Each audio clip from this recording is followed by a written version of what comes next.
Sultan Verma, your own Montessori teacher, or I would say a CTET qualified teacher. Yes, my dear friends, recently I have qualified CTET, which was conducted in December 2021. And this video is specially for you, yes, for you if you are an CTET aspirant. So here in this video, I'm going to share my experience or I won't say my success story, but my learning story with you all. So first of all, let me start with the content, okay, which you need to study or which is being covered. जो हमारा जो syllabus होता है CTET के लिए वो क्या होता है. तो if I talk about grade 1 के लिए अगर आप 5th और 6th तक के 5th 6th तक के NCERT के सारे बुक्स अच्छे से पढ़ लेते हैं तो आई थिंक आप बहुत आराम से जो है ग्रेड 1 जो प्राइमरी लेवल के लिए होता है उसको आप क्लियर कर सकते हैं. And if I talk about grade 2 जो कि हायर लेवल के लिए होता है ना, सेकंड पेपर जिसे हम बोलते हैं जो 10th लेवल तक के लिए होता है. For that you need to study all the NCERT books till 10th standard.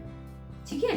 If you are an CTET aspirant तो आपको ये पता ही होगा कि मेजरली जो ग्रेड 1 पेपर होता है उसमें maths, Hindi, English, EVS and pedagogy, ये 5 सब्जेक्ट्स आपके जो है कवर होते हैं, है ना, 30 मार्क्स ईच. और ये सभी लाइक 5th 6th के सिलेबस तक NCERT का जो सिलेबस होता है बेसिक वहीं से आपके सारे क्वेश्चंस आते हैं. बट यस, पेडागोजी थोड़ा सा ट्रिकी होता है. ठीक है, पेडागोजी में आपका जो है पेडागोजी से रिलेटेड जो क्वेश्चंस होते हैं वो आपके हर सब्जेक्ट में भी आते हैं, not only in the pedagogy paper. Fine. तो वहां वो आपको प्रिपेयर करना पड़ता है. वो आप जनरली B.Ed में पढ़ते हैं. जब भी आपने B.Ed किया होगा तो वो आपको सिलेबस आपका थोड़ा सा रिवाइज करना है. तो ये तो बात हो गई सिलेबस की, है ना. अब मैंने आपको बता दिया कि पैटर्न कैसे होता है या क्या सिलेबस होता है, वो आपको पता चल गया. Now I would like to share with you कि मैंने ये एग्जाम कैसे क्लियर किया. तो first of all let me share it with you कि जब मैंने ये एग्जाम के लिए अप्लाई किया था, when I applied for this particular exam, this competitive exam in October, actually मेरे दिमाग में सिर्फ एक ही चीज थी कि okay let me take once an experience, क्योंकि मैंने कभी इससे पहले CTET के बारे में सोचा नहीं था, ना ही मैंने कभी पहले अप्लाई किया था. तो this was my first experience and actually I wanted that practical experience so that I get to know कि किस तरह के क्वेश्चंस आते हैं या टाइम मैनेजमेंट कैसे करना है ना. तो सो दैट नेक्स्ट टाइम मैं ठीक से प्रिपेयर करके ये एग्जाम दे सकूं. और लाइक जैसे मैं अभी मास्टर्स इन इंग्लिश कर रही हूँ. Okay, I finish my B.Ed a couple of years back and along with that I have 2 kids. I have to take care of their studies. So like बहुत ही occupied मेरा जो schedule रहता है, बहुत ही busy schedule रहता है, उसके बीच मुझे बिल्कुल भी preparation करने का time भी नहीं मिला. Okay, for both the papers. Now you must be thinking कि मैंने फिर qualify किया कैसे. तो यही एक चीज है जो मैं आपके साथ शेयर करना चाहती हूँ, जो मुझे बहुत इंपॉर्टेंट लगी और मैं चाहती हूँ कि मैं सबके साथ ये चीज शेयर करूँ. सो माय डियर फ्रेंड्स, जब मैं खुद पढ़ती थी तो मुझे लगता है मैंने कभी भी उतने अच्छे से अपने किसी भी सब्जेक्ट को पढ़ा नहीं, क्योंकि शायद हम सभी यही करते हैं. हम जब भी अपने स्कूलिंग टाइम में जब पढ़ाई करते हैं तो हम सिर्फ एग्जाम्स के पॉइंट ऑफ व्यू से करते हैं. तो और वो चीजें हम लेटर ऑन जब हम हायर क्लास में चले जाते हैं हम एक्चुअली में भूल जाते हैं बहुत कुछ उसमें से. तो यही मेरे साथ हुआ. लेकिन जो इम्पोर्टेंट चीज आपको मेरे बारे में जानने की जरूरत है वो ये कि दो मैंने अपनी ग्रेजुएशन 2003 में कंप्लीट कर ली थी. Okay, 2003, yes you heard it right, 2003, almost 20 years back. तो अभी मैंने कैसे क्वालिफाई किया और मैंने बिना पढ़े और मुझे कुछ याद भी नहीं था. तो इसके लिए व्हाट वाज द रीजन, मैं अपने बच्चों को पढ़ाती थी. यस, मेरा बेटा अभी 10th स्टैंडर्ड में है और बेटी 3rd स्टैंडर्ड में. तो मैंने कभी उन्हें ट्यूशन नहीं भेजा. ओके, तो मैं उन्हें मैं उन्हें घर पे ही हमेशा सारे सब्जेक्ट्स पढ़ाती थी. लाइक यू नो, और मुझे ऐसे लगता है जब आप किसी को पढ़ाते हो तो आपकी जो रिटेनिंग कैपेसिटी होती है ना और अंडरस्टैंडिंग कैपेसिटी वो काफी बढ़ जाती है ना। वो शायद आप भी मेरे साथ अग्री करेंगे, ये हमारे सबके साथ होता है और मैंने तो ये प्रैक्टिकली यू नो एक्सपीरियंस किया।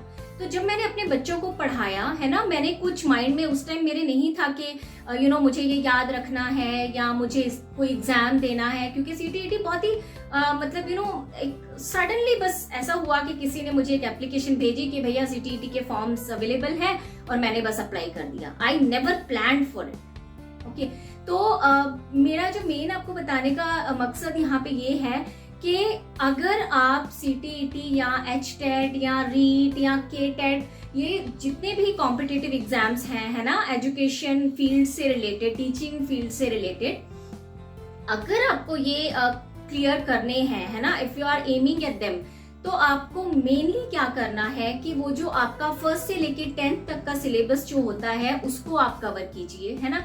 और उसको कवर करने का जो बेस्ट तरीका है ना वो ये है कि आप किसी को पढ़ाइए। पढ़ते रहने से एक्चुअली उतना अच्छा याद नहीं रहता जितना हमें पढ़ाने से याद होता है, हमारी अंडरस्टैंडिंग कैपेसिटी भी बढ़ जाती है उससे।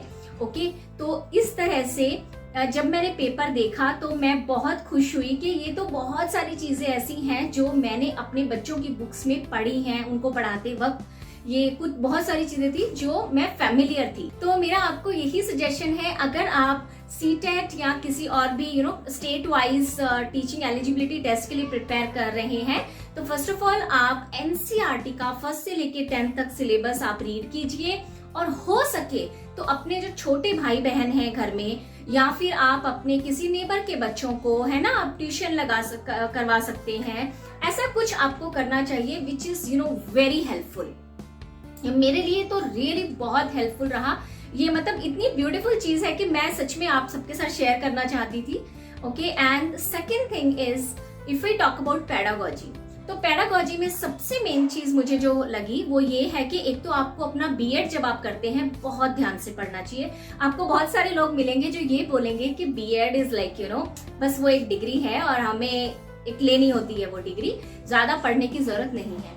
बट माय डियर फ्रेंड्स, अगर आप अपनी बीएड को अच्छे से पढ़ेंगे और अच्छे से करेंगे, उससे आपको दो फायदे होंगे। एक तो जब आप प्रैक्टिकली टीचिंग फील्ड में जाएंगे, क्लासरूम में जाएंगे, तो आपको you know you will definitely you know it will help you in teaching, you will definitely you know become a better teacher I would say.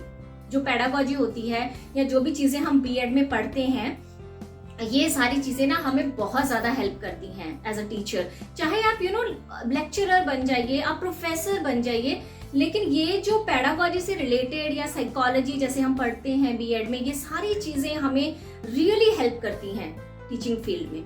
Now and then yes, I finished my BEd a couple of years back, है ना, तो I think 3 years back मैंने complete किया था।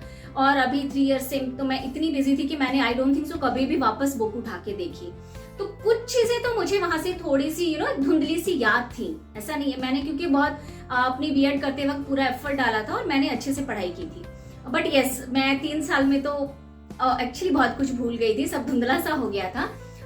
But अब जो main चीज है वो मैं आपको बताना चाहूंगी कि मैंने हिमांशी सिंह जो हैं, आई थिंक अगर आप सीटीईटी के लिए प्रिपेयर कर रहे हैं तो you must be aware that Himanshi Singh जो है वो पेडागोजी बहुत अच्छा पढ़ाती हैं। And if Himanshi Singh is watching this video, I must thank you Himanshi Singh after watching your videos actually you know even during my BEd and before this CTET exam, you know 1 day prior to my exam, मैंने आपके सिर्फ 2 videos देखे। Like you know I watched at 10 o'clock till 12, like 1 hour के 2 videos थे। तो उससे मेरा जो पेडागोजी का, चाहे मैंने यू नो जितने भी मेरे मार्क्स आए हैं 15, 20, 25, वो सिर्फ और सिर्फ बिकॉज ऑफ हिमांशी सिंह आए। ठीक है, तो ये मेरा पर्सनल सजेशन रहेगा मेरे एक्सपीरियंस से कि अगर आप ये एग्जाम्स के लिए प्रिपेयर कर रहे हैं तो you must watch Himanshi Singh video. So this was my story and I thought you know आपको ये इंस्पायर करेगी या आपको शायद हेल्प करेगी आपका एग्जाम क्लियर करने में। और एक बात जो मैं लास्ट में कहना चाहूंगी कि अपने आप को कभी भी कम ना समझें, है ना। और जैसे मैंने 20 years बैक एजुकेशन एक तरह से स्टॉप कर दिया था और बहुत टाइम हो गया, तो मैंने अभी भी उस चीज को देखो क्लियर किया है ना, क्योंकि पढ़ना तो कभी भी वेस्ट नहीं होता। मैं अपने बच्चों के साथ पढ़ती रही थोड़ा थोड़ा थोड़ा थोड़ा, और आज मैंने ये जब एग्जाम क्लियर किया, क्वालिफाई किया, तो मुझे बहुत अच्छा लगा कि वो कहीं ना कहीं मुझे हेल्प किया उन चीजों ने। तो आप एज के किसी भी पड़ाव पे कभी भी कुछ भी कर सकते हैं। This is what you know I would really like to say, कभी भी डिस्करेज ना हो, हिम्मत ना हारे। तो मुझे पता है ये छोटा सा एग्जाम है, बहुत बड़ी चीज नहीं है, लेकिन ये छोटी छोटी चीजें लाइफ में बहुत इंपॉर्टेंट होती हैं आई फील। और आप, अगर मैंने किया है तो आप भी डेफिनेटली कर सकते हैं, डेफिनेटली कर सकते हैं। If you are interested in that basic level teaching, I'm basically a Montessori teacher, as I said at the beginning of my video. तो आपको अगर बेस लेवल पे जो फोनिक्स होता है इंग्लिश में, या हिंदी के अल्फाबेट्स टाइप, या फिर आपको बेसिक मैथ्स के जो कॉन्सेप्ट्स होते हैं या ईवीएस कॉन्सेप्ट्स होते हैं, तो इसमें अगर आपको इंटरेस्ट है पढ़ने में या जानने में, तो आप मेरा चैनल सब्सक्राइब करें और मुझसे जुड़े रहें ये सब चीजें सीखने के लिए। And last but not the least, I have now definitely इस चीज ने मेरा इतना कॉन्फिडेंस बूस्ट किया है, और मुझे आई फील कि मुझे अब और कॉम्पिटिटिव एग्जाम्स के लिए प्रिपेयर करना चाहिए और अप्लाई भी करना चाहिए। आई होप आपको ये वीडियो अच्छा लगा, and if you liked it, please press the like button. Thank you so much. I will be back very soon. Bye bye.